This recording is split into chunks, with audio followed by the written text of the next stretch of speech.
Ann and Bia shares a reward of 800 pesos in a ratio 2:3. How much does Ann receives?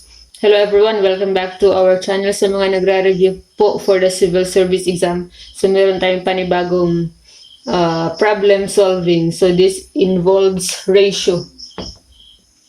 So paano ba hahatiin? So again, Ann and Bia shares a reward of 800 pesos in a ratio 2:3. So 2:3 daw yung hatian ni Ann and Bia, tapos 800 pesos yung hahatiin nila. So ang tanong, how much does Ann receives?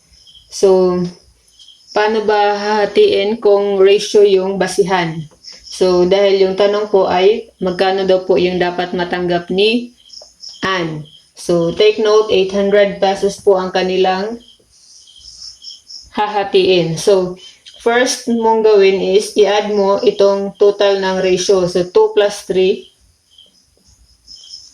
So magbibigay tayo ng two ways of answering this problem. Tapos yung pangalawang paraan natin, for me, medyo mas madali siyang intindihin. So 2 plus 3, i-add mo muna yung ratio. 2 plus 3 equals 5. Tapos yung magiging resulta mo, yun yung magiging denominator mo sa ratio. So 2. So yung kay Ann, so always take note kung yung palagi po itong magkakasunod. So kung nauna dito yung 2, ibig sabihin yun yung ratio para kay Ann. So kung ano yung pangalan na nauna, so yun din po yung magmamayari ng first na ratio. So bali yung kay Ann, ay 2. So, again, gamitin mong denominator itong total ng kanilang ratio. So, yung kay Ann ay 2/5. Tapos, yung kay Bea ay 3/5. Dahil 3 yung ratio para kay Bea. Tapos, denominator 5.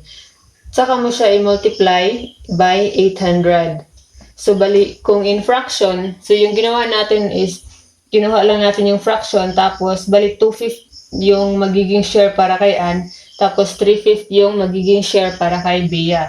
Tapos, i-multiply natin by 800 para makuha natin kung magkano yung.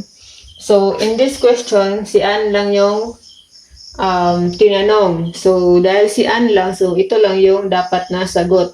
2/5 ng 800, bali yung kay Ann. So, kukunin na lang po natin yung kay Bea to see the result.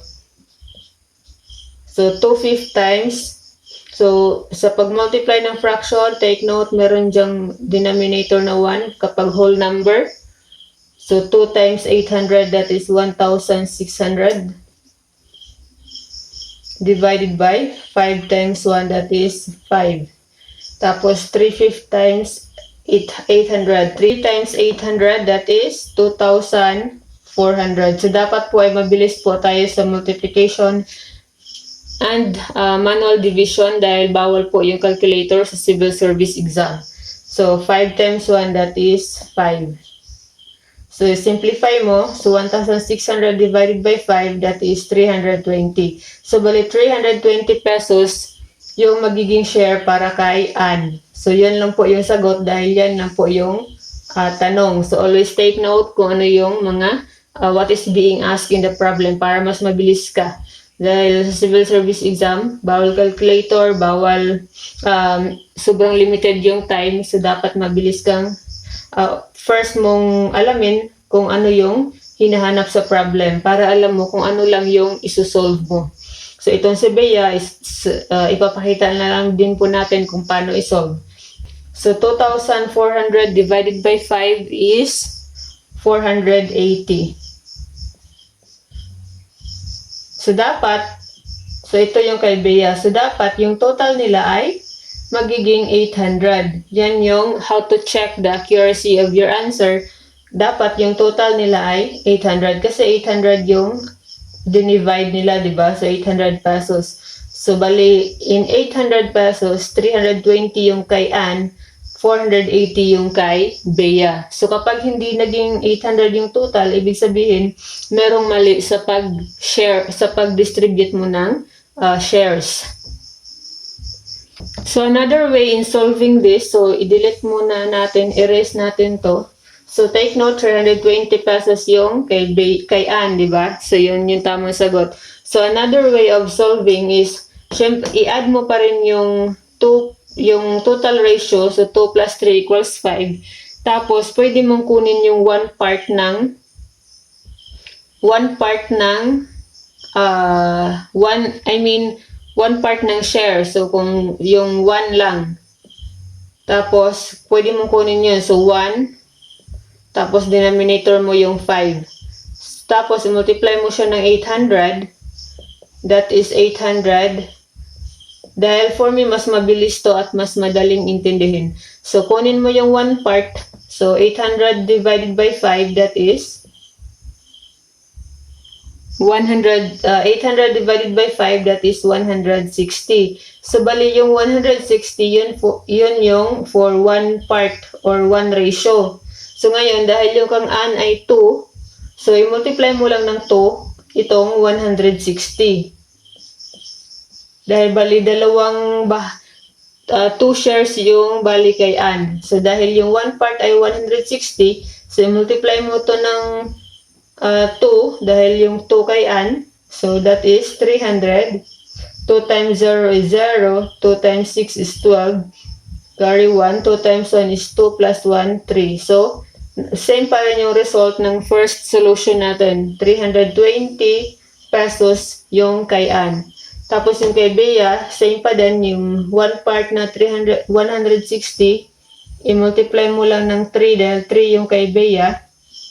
So, 3 times 0 is 0. 3 times 6 is 18. Carry 1. 3 times 1, 3 plus 1, 4.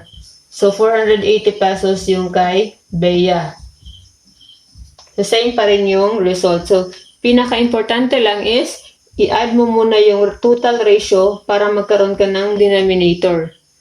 So, actually, yung ratio ay same lang din po yan ng fraction. Kaya always add the total ratio para yun po yung gamitin mong denominator. So I hope na meron po kayong naintindihan sa ating bagong problem solving para po sa inyong pag-review for the civil service exam. So kung meron po kayong mga problems na gusto nyo pong mabigyan ng solution, so please comment down below.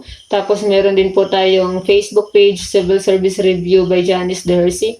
And marami din po tayong videos regarding information, lalo-lalo na po sa kung paano mag-online appointment sa civil service exam. So, meron po tayong mga video. Pwede nyo rin po akong i-message or comment down kung ano yung mga katanungan ninyo regarding sa pagre-register.